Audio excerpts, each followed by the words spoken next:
Hey, what's up? GW coming to you live on a very, very rainy, and I mean rainy, nasty morning. And I just watched a pretty interesting movie. It actually came out earlier this year, and it's the thriller, the Nicolas Cage thriller, the thriller Longlegs. Now, before we get into this, first of all, I gotta tell you, there's a few things about this movie that just kind of creep you out. Okay, the first thing is Nicolas Cage plays Longlegs, and honestly, it's probably his role is probably equal to Anthony Perkins in Silence of the Lambs. You know, Nicolas Cage brings that vibe, and he's got some prosthetics on, and he's barely recognizable. But this role really gives him a chance to do some of his signature, I call them flip outs, that he's known for. Um, was written and directed by Osgood Perkins. I've never heard of this dude, but this dude hit it out of the park with this. Now, the thing is, some people are going to like it. Some people are going to think it's boring. Some people are going to think it's very, very weird. And some people are just going to go, huh? So, we're going to get into all that in just a second. So, the story is, well, first of all, let's talk about the atmosphere of the film. It has the atmosphere of a small town, sort of Twin Peaks-esque, you know, rustic sort of deal. It also has the creepiness of like a True Detective series, and it's just very, very interesting to see. The whole movie takes place in a small town. I don't even think they named the town in the movie. Um, and it's one of those where nothing ever happens, but when something happens, it's ultra violent, and it's just like I said, it's on par with a Twin Peaks or a True Detective series. It it was done. It looks like it's done for a decent budget. Um, and it has a pretty decent cast, actually. You got Micah Monroe, who plays FBI agent Lee Harker. She's awesome. You have Longlegs, obviously played by Nicolas Cage, and Agent Carter is played by Blair Underwood. It's been a while since we've seen him on a movie. And Lee Harker's mother, who plays a central figure in this, is played by Alicia Witt. And there's a lot of supporting cast in there. But basically, this film starts out with a bang. Micah Monroe's character, Lee Harker, is a FBI agent, sort of reminiscent of Agent Starling in Silence of the Lambs. And she's a little bit psychic. So, when the movie first opens, you don't know anything about Longlegs or his crimes. You learn that as the film goes along. And it starts out with a bang. A simple, routine house check turns into the murder of one FBI agent, thus prompting the manhunt for Longlegs. From there, it spirals into an occult thriller where the killer leaves terrifying letters and symbols, satanic symbols, and, symbols, satanic symbols, and letters, that sort of thing.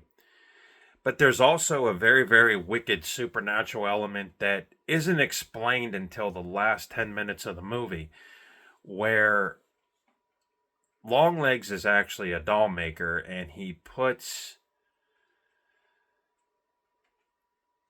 makes these dolls to make the families go nuts. So you can never place him at the scene of the crime.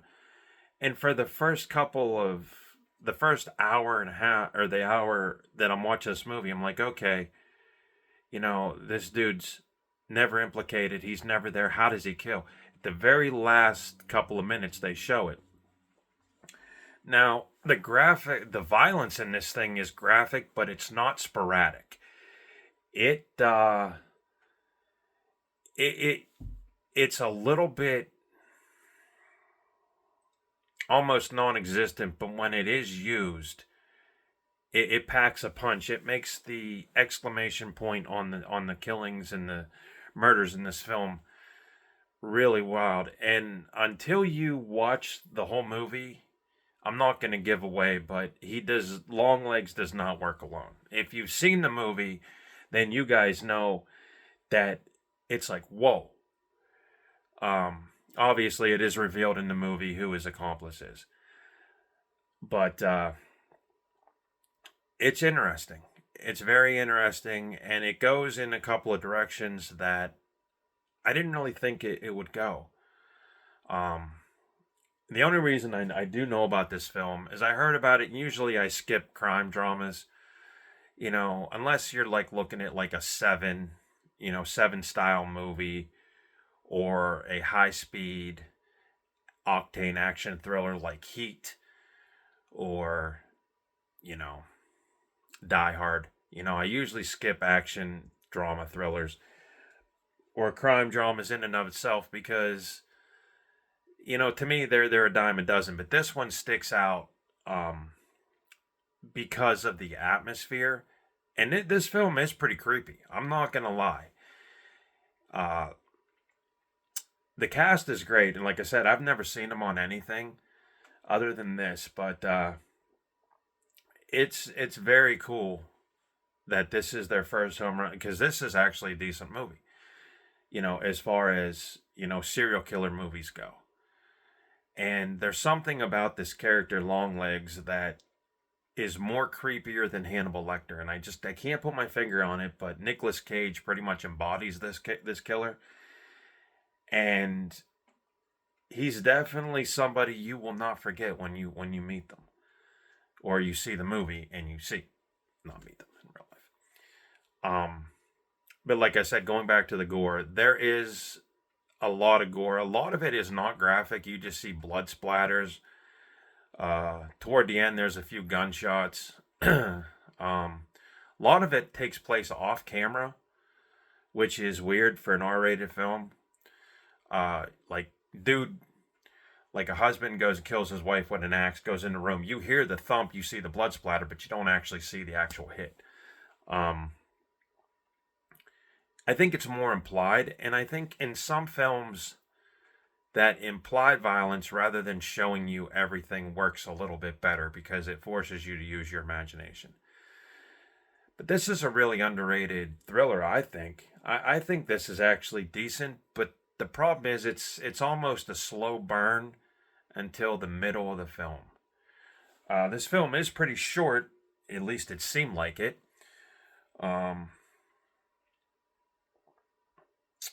It's produced by Neon Pictures.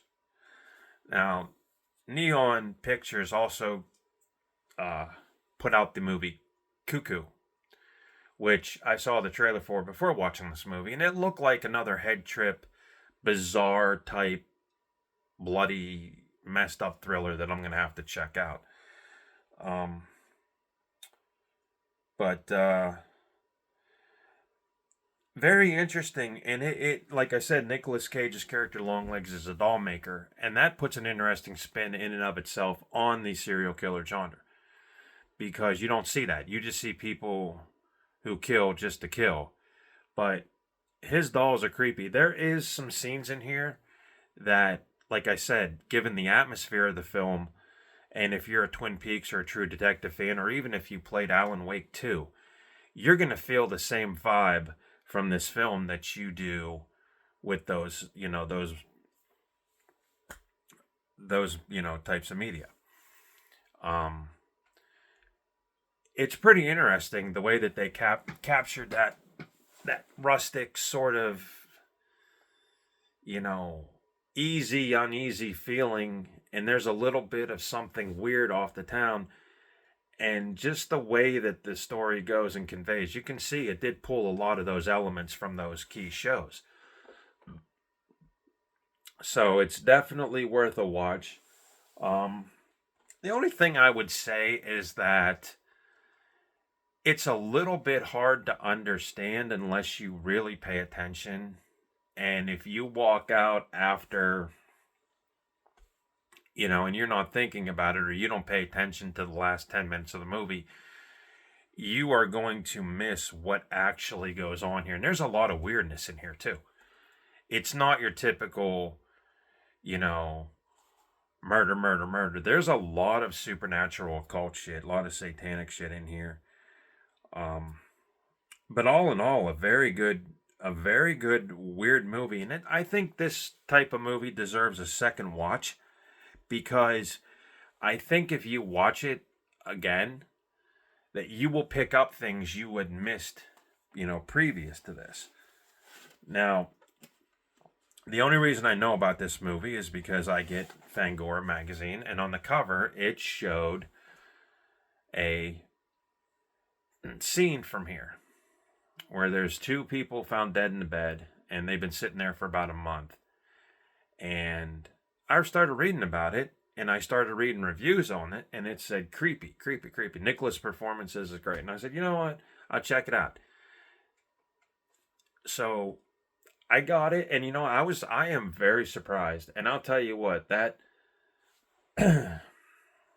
Maika Monroe, if she keeps doing roles like this, she's going to be a very, very cool actress. This also reminded me a little bit of the Coen brothers' debut film with Frances McDormand, Blood Simple. It pulls some elements from there too. But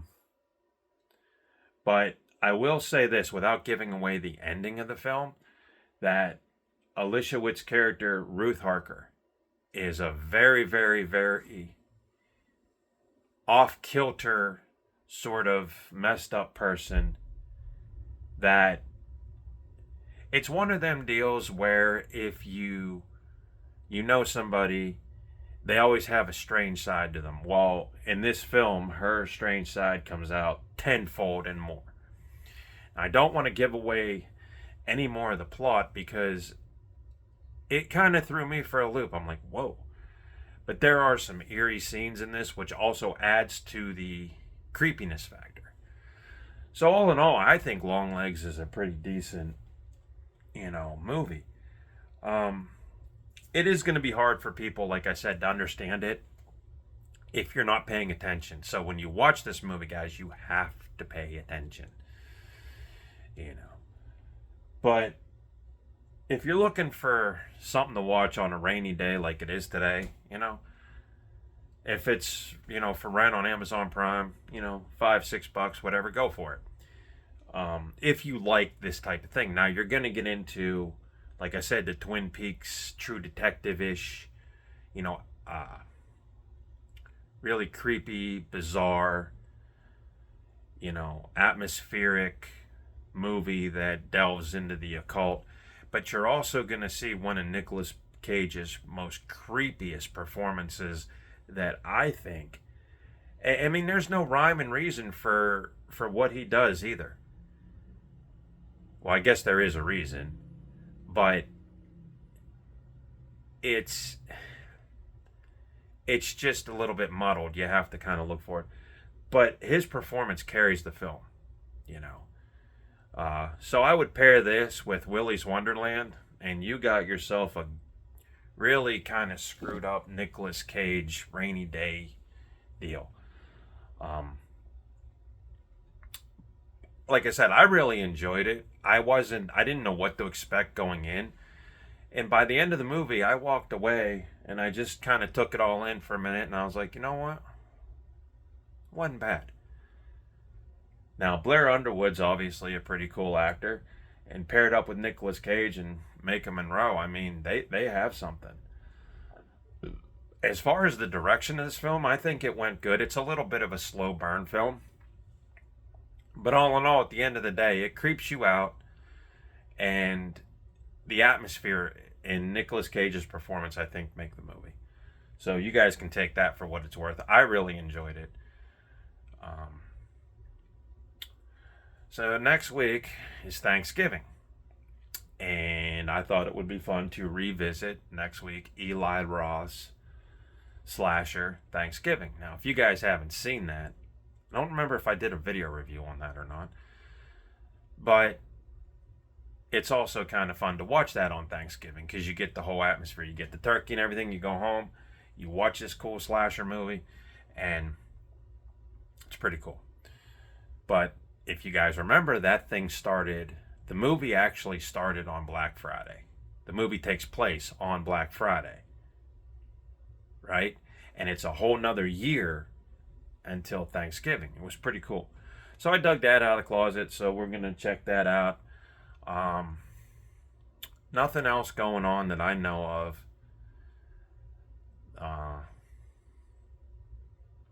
Yeah, nothing else in entertainment worth noting that I know. Oh, have you guys heard this?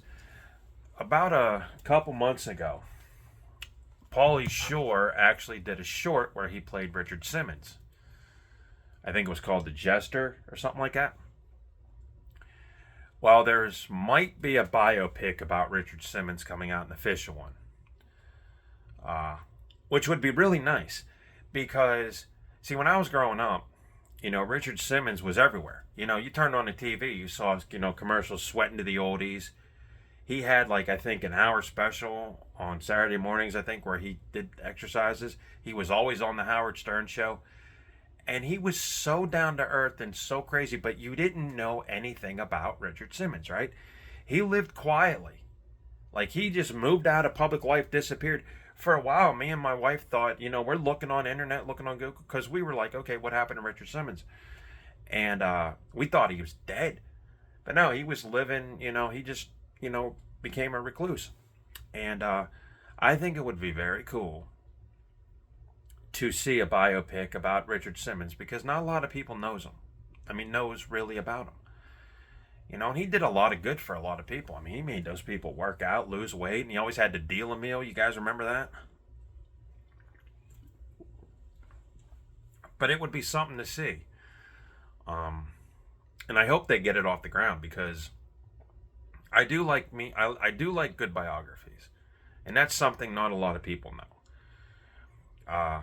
I think one of my first biographies that I ever watched was The People vs. Larry Flint. And then I watched Lenny, the Lenny Bruce documentary with Dustin Hoffman, or not documentary, feature film with Dustin Hoffman. And that movie, when I saw it, to me was powerful. And it painted a really cool portrait of Lenny Bruce. Because when you're growing up, and you're listening to these comedians, they all attribute their success to Lenny Bruce, right? So I remember going to Primetime Video, and I remember renting Lenny. Didn't know what to expect. The movie was in total black and white. I didn't know anything about Lenny Bruce. And he was the first comedian ever busted for obscenity. Back in I think it was the 60s. He was a strip club comedian. And you watched him, right? You watched him sort of go from strip club comedian to one of the most memorable, if not the most memorable, comedians who set the bar for other comedians, that came down the pike. Richard Pryor, Eddie Murphy, Andrew Dice Clay, Sam Kinison, George Carlin. They all, Red Fox. Everybody attributed their success to Lenny Bruce, right? So before I got the video, I don't know why I'm on this Lenny Bruce cake, but I might as well finish it. So I rented the video and I was encapsulated by watching this guy. This guy would go to clubs. People would show up at clubs to watch him just to see him get busted. So the comedy act was secondary, right? Watching him get busted for obscenity was the other thing. And then what happened, guys, was that he had to go to trial. So anytime after he got busted a couple of times, he would turn his whole act into the trial. He would talk about the trial nonstop. but he was scared to death. So at the end of the movie, what I didn't know in real life too is he took his own life. And I watched that and it was powerful. And then I started watching another movie about Richard Pryor called JoJo Dancer, Your Life is Calling. I know not many people have ever heard of this stuff. But I was a cinephile, guys. Whenever I was young, I would look at everything, try to get everything. If you watch that, that mirrors Richard Pryor's comedy career. And I know that when he filmed that movie, there was things in there that happened in real life that, I don't know if I could do it. It starts out with him setting himself on fire, which really happened in real life, and then going back to show him rise up, And I know Andrew Dice Clay was going to come out with a biography, but I don't think that ever happened. Pauly Shore did a semi-biography called Pauly Shore's Dead, which I don't even know if that was a biography. I think that was just a movie he put together. But it was still, you had a lot of B-movie people in it. But I do like biographies, and because some of them delve really deep down, and some of them you walk away from and you feel like, you just need to sit down and have a Coke or drink a Mountain Dew or have a cigarette and go, holy crap, that guy's life was intense. Caligula. Now that's another one right there, but that's a whole nother topic for another day. That movie, wow. But I'm getting off topic here. But yeah, Longlegs, a very cool crime thriller, a very atmospheric movie. But like I said, if you're a fan of Twin Peaks, True Detective, you played Alan Wake, and you like that atmosphere and that style, I think give it a chance. And plus, Nicolas Cage's performance pretty much nailed it for me. So I give Longlegs a B+ out of, A to E. Anyway, I'm going to just sit here and chill out. I'm going to go get my hair cut today. I'm a little ratty, But yeah. So we'll be coming at you, tomorrow. But that's really all I got. Nothing else. Nothing else going on. So, anyway, check the movie out. Catch you later.